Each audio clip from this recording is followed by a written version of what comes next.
सहन करना। दोहराइए। द्वंद्वों को सहन करना। द्वंद्व कहते हैं जोड़े, युगल, पेयर, हानि, लाभ, सुख, दुख, मान, अपमान, शीतोष्ण, भूख, प्यास, गर्मी, ठंडी, ये सारे जोड़े हैं। तो जीवन में हम कर्म करते हैं और हमारे सामने ये परिस्थितियां आती रहती हैं। सुख भी आता है, दुख भी आता है, हानि भी होती है, लाभ भी होता है, मान भी होता है, अपमान भी होता है, सब कुछ होता रहता है।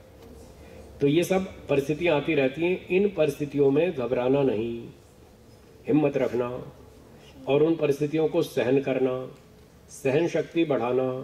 सहन शक्ति बढ़ाने के लिए 3 शब्द, कोई बात नहीं। बोलिए, कोई बात नहीं। बस ये शब्द याद कर लो, आपकी तपस्या बढ़िया हो जाएगी, बढ़िया सहन शक्ति बढ़ेगी। और एक और दूसरा शब्द है, ईश्वर न्याय करेगा। ईश्वर न्याय करेगा, ये दूसरा सूत्र है 3 शब्द का। ये भी आपकी बहुत सहन शक्ति बढ़ाएगा। जब आप दूसरे व्यक्ति से झगड़ा करना नहीं चाहते, आपकी शक्ति कम है, उससे टक्कर नहीं ले सकते, तो ईश्वर के न्याय पर छोड़ दो। संध्या में आप बोलते हैं योस्मान द्वेष्टि तम वो जम्भे दधमा, बोलते हैं 20 साल से 30 साल से, पर छोड़ते तो है नहीं। ईश्वर के न्याय पर छोड़ते तो है नहीं, इसलिए वो क्रोध छूटता नहीं। तो ईश्वर के न्याय पर छोड़े। और छोटी मोटी बात हो तो पहला सूत्र कोई बात नहीं, और बड़ी बात हो तो ईश्वर न्याय करेगा। पर इसमें आलसी नहीं होना, अपनी रक्षा पूरी करना। अपनी रक्षा पूरी करने के बाद भी अगर कोई नुकसान पहुंचाए तब बोलना ईश्वर न्याय करेगा, नहीं तो फिर लोग आपको जीने नहीं देंगे। इसलिए अपना पुरुषार्थ स्वयं करना है। वेद में ईश्वर ने आदेश दे रखा है, स्वयं यजस्व स्वयं जुषस्व। अपना काम खुद करो, अपनी रक्षा स्वयं करो, इस प्रकार से। इसके बाद है स्वाध्याय। स्वाध्याय का अर्थ है मोक्ष शास्त्रों का अध्ययन करना। बोलिए, मोक्ष शास्त्रों का अध्ययन करना। तो मोक्ष शास्त्र हैं वेद, दर्शन, उपनिषद। इन शास्त्रों में मोक्ष का स्वरूप बतलाया, मोक्ष प्राप्ति के उपाय बतलाए, मोक्ष प्राप्ति में बाधा बतलाई, उन बाधाओं को दूर कैसे करें वो सब बताया। तो जिन शास्त्रों में मोक्ष के बारे में चर्चा है, उन शास्त्रों का अध्ययन, स्वाध्याय करना, गुरु जी से पढ़ना, ये है स्वाध्याय। और 5वां नियम है ईश्वर प्रणिधान। इसका अर्थ है ईश्वर समर्पण। समर्पण का मतलब अपनी इच्छा से कुछ नहीं करना, ईश्वर की इच्छा से काम करो, वो है समर्पण। एक विद्यार्थी ने गुरुजी को समर्पण कर दिया, क्या अर्थ हुआ?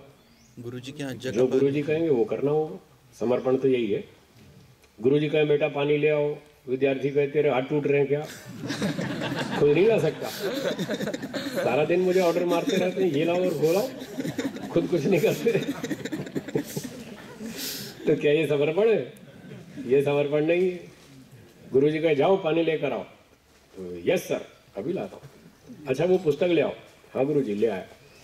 तो जो गुरुजी कहें वो विद्यार्थी माने, ये है गुरु समर्पण। माताजी जो कहें बेटा उनकी बात माने, ये मातृ समर्पण।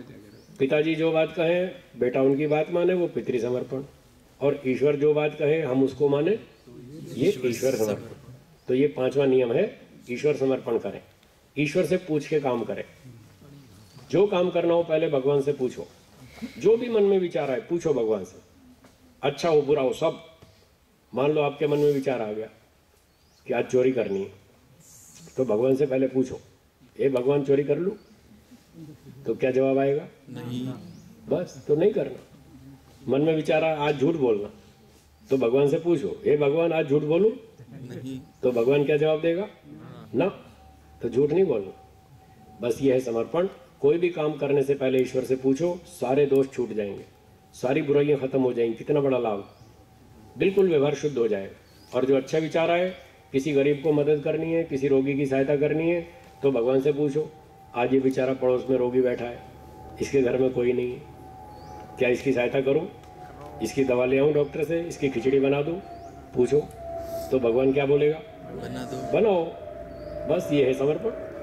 तो ईश्वर से पूछ पूछ के काम करें, आपको जरूर जवाब देगा। ईश्वर आपके अंदर बैठा है, सबके अंदर बैठा है और बिल्कुल ठीक जवाब देगा। ईश्वर से पूछ के काम करना, ईश्वर की सारी विद्या, बल, बुद्धि, शरीर, दिया हुआ संपत्ति ईश्वर का दिया हुआ मान के काम करना। और जब सारा काम हो जाए तो बदले में फल की कामना नहीं करना, धन की कामना नहीं करना, सम्मान की इच्छा नहीं करना कि हे भगवान मैंने इसका इतना काम किया, कम से कम 4 लोगों में बताए तो सही, कुछ मेरा इनाम मेडल वेडल कुछ तो दिलवाए, वो अखबार में फोटो तो छपनी चाहिए मेरी। ये सब कामना नहीं करना, क्योंकि ईश्वर कहता है अगर आप ये कामना करोगे तो ये भी दूंगा, पर आपका मोक्ष रह जाएगा, मोक्ष नहीं दूंगा।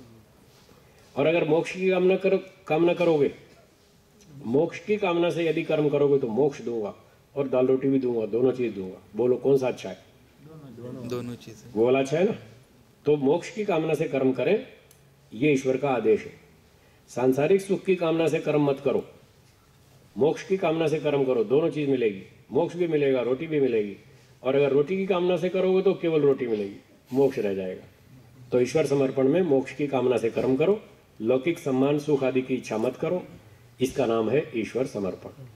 तो समय समाप्त हो गया, हमारा अष्टांग योग पूरा हो गया। आपने अच्छे अच्छे व्रत लिए, भगवान आपको शक्ति दे। इन व्रत पत्रों को घर ले जाएं, दीवार पर चिपकाएं, अलमारी में चिपकाएं, रोज 2 बार इनको पढ़ें। भगवान आपको खूब शक्ति दे, आप इन व्रतों का पालन करें, जीवन में आगे बढ़ें। ओम शांति।